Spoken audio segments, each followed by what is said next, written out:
First of all, thank you very much, Galip, and thank you for this kind invitation to a city I really love and to a country I wish continuous success. And thank you also for Dr. Wadah for this, also the invitation and the animation of this Sharq Forum.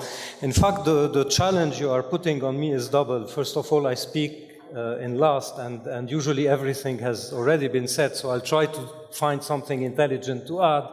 And the second one is the scope of your question. But in fact, it's a good opportunity because I wanted, in fact, to reflect back on the title of this session and the conference and try to put it in the framework of some maybe broader perspective, in a bit like Dr. Wadah Khanfar did this morning in his welcome speech. First of all, two quick remarks. One of them has to do with the concept of crisis. I think that the concept of crisis that we are reflecting upon is a bit of a minimalist concept. I think that what we are living today, and you said it this morning, is really much broader than a crisis. We are living, I don't know what's the term, it's a cataclysm, it's an earthquake, it's a deconstruction and reconstruction, as Dr. Marzouki said, but for sure it is much wider than a crisis. A crisis is something that is usually a kind of eruption within a body that is living a normal life. We are much beyond that. I don't know what is the exact historical comparison, but definitely we are beyond the crisis. That is to say that what we will reach after the crisis is also something enormous. It will not be the restoration of the same, and if it is the restoration of the same, the example of Egypt is here very important. It will not last, and we will be on the road to a further eruption. So I think that we are in the long haul for maybe decades of bumpy developments, a sinuous development, and we have to be very patient and be very cautious intellectually towards the rapidity with which we are describing the end game and the outcome of events. The second introductory remark, it has to do with that. Where are we heading towards? I think that what you said in the introduction is exactly right, and I can't stop reflecting on this when I'm reading the events during the last 4 years. I think that probably the best metaphor I have in mind is a very interesting sentence, a sentence written by Antonio Gramsci in the 20s when he was in prison. He said, the old world is dead, is not dying, it is dead, and the new world is not yet born.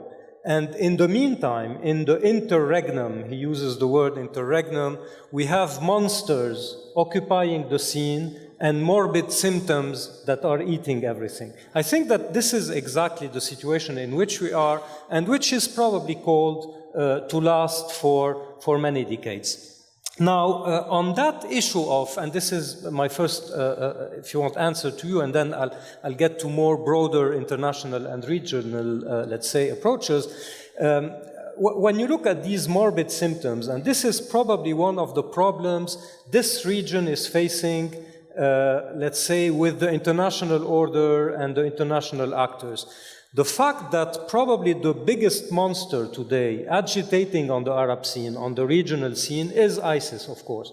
But in fact, the problem we have, we in the region and in our relation with the actors outside the region, is that the obsession with this monster, which is ISIS, is hiding, is obliterating, is impeaching us of seeing what is in fact the root cause of the world that is dying and the new world that is still unborn. I think that if we have to answer the question, the first level of it is to acknowledge that monsters or morbid symptoms like ISIS, like the authoritarian regimes that are dead already. For me, for example, I think that Burhan would agree, the Syrian regime, the Assad regime is dead. However, we couldn't find a way to bury it. But it is dead. Conceptually, the fear, the wall of fear, once it has been challenged by the population, this regime is dead. The same for Egypt, the same for Tunisia. Now, the problem is that as long as we are obsessed with these epiphenomena, authoritarian regimes killing in Aleppo, in Homs, in Idlib, elsewhere, ISIS occupying Raqqa or Mosul, beheading, burning people, and etc., we are not reflecting on the root cause of the crisis. Now, very quickly, because it has been said, I don't want to paraphrase, the root cause of the crisis is a deeply broken Arab state system. Okay, we have to go from there and say that the Arab state system, something that we have lived with for more than 50 years now, all of us who studied Arab politics and etc., we all read the books talking about the Arab state, the Mukhabarat state, the crony capitalist state, the Zaba'iniya state, I mean the clientelistic state, the state that was brandishing the flag or the banner of Arab nationalism, but exerting the more or the most petty, mean sectarianism and factionalism, and all this is dead.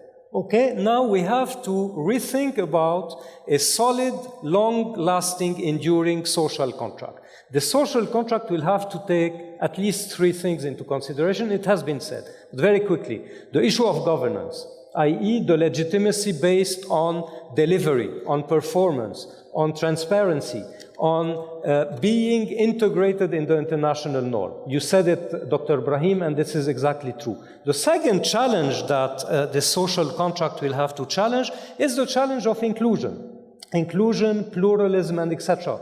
As you said, Dr. Marzouki, the inclusion between, or the reconciliation somewhere between Islamists and secularists, the reconciliation between opposition and government, the fact that seeing all opposition not as a terrorist organization aiming at undermining, let's say, the mere structure of the state, etc., etc. And the third challenge, which is probably the most difficult to tackle for us in the Arab political culture, is the challenge of plurality, i.e. how to accommodate, and you said it also, how to accommodate unity with diversity. I think that the main flaw of the authoritarian system in the Arab world has been the complete ignorance, obliteration, and eradication of plurality in the Arab world. I can't see the Levant, our Sharq, our beloved Sharq, living after that crisis if it doesn't recognize the diversity being,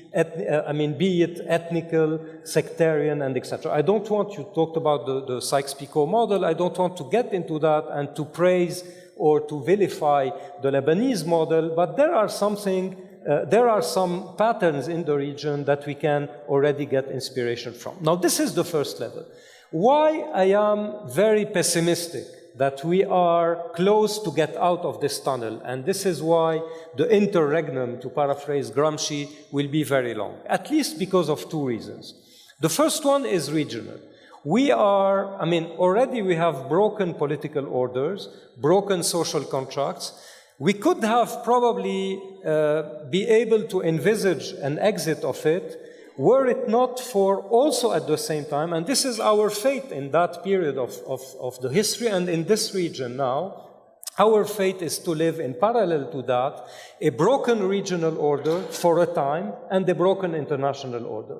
The regional order is broken because of many things, and you know it. Of course, I don't want to talk about the Arab-Palestinian issue, the Arab-Israeli issue, which is still ongoing. We forget it, but it will come back at one point. But for example, the second level of let's say, of cleavage, of breaking in the region, which is very deep. You said it in the previous presentation, but I would give it another name. The Sunni-Shia, let's say, fracture, which is in fact the fracture, partly a sectarian fracture between within Islam, a war within Islam, but also a geopolitical rivalry between Iran and Saudi Arabia that is here to last.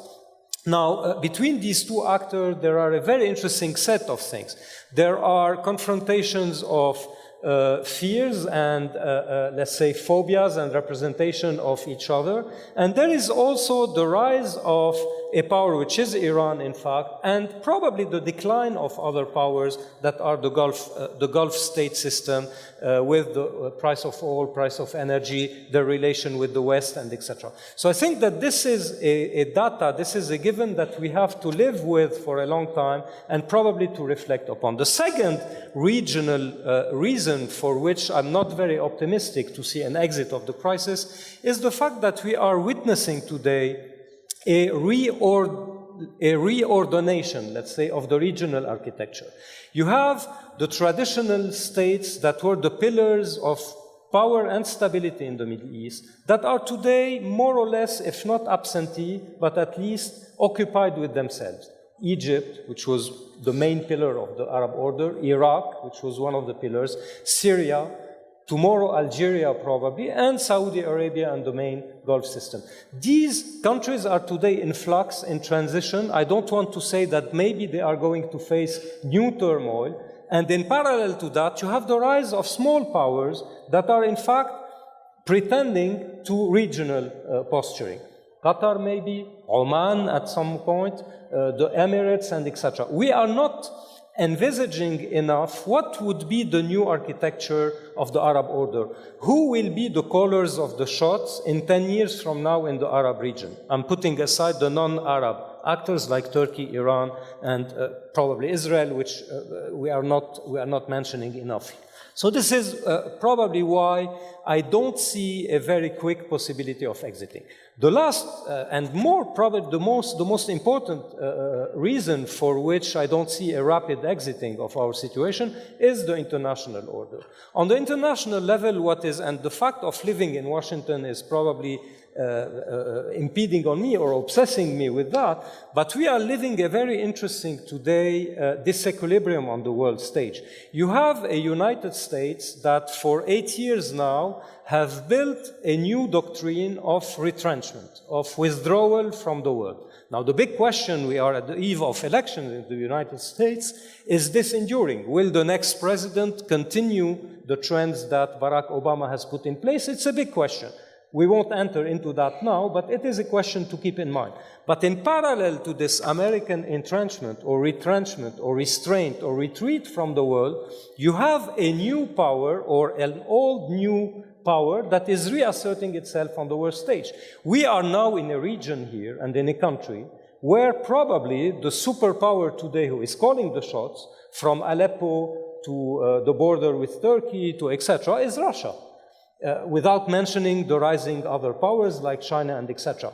How will the world architecture be in 5 years or 10 years from now if at the same time the American power is on the retreat for a long period and maybe for a very long period, and a rising power which of course has its fragilities and etc. is playing a new game of Cold War and imposing on the world order a grammar that we have thought forgotten. I mean, for example, the use of the military tool in Syria by Russia is something that is reminding the United States and other powers that the classical way of doing politics, meaning by war, by the military tool, by imposing solution, is not something that is completely over. So we have to think about probably that international future again.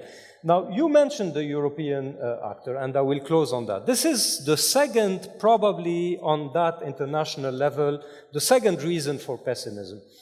I'm a European by adoption, and I really, like you, had and still have very high hopes for this European construction.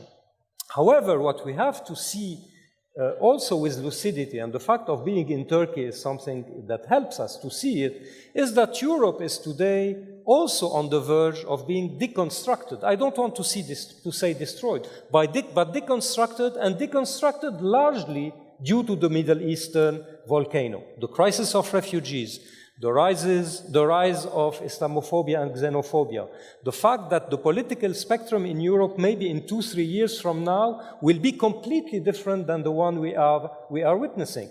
Brexit is already done. Elections in France will probably see the rise of powers that are not very amenable to a European construction.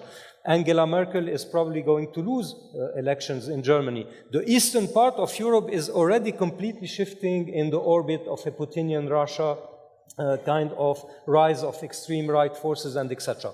If that is the case, what will be our direct partner? Without mentioning the international orders, Russia and the United States, what will be the state of our most direct neighbor and the model that we have in mind, or we had in mind, for an Arab or regional integration? If this model is again to be broken, I don't want to imagine that it will get into, again, the era of wars and etc., but it is an order that is crippled with identity conflict, with the end of prosperity, i.e. with the end of the model that gave this order a kind of very high power of inspiration for us. So if we put all this, together, if we put the international order deconstruction without any horizon for seeing it reconstructed in a proper way, the regional order, which is for a while also deconstructed, and the deep level of deconstruction of our social and political contracts in the Arab world and in the Levant,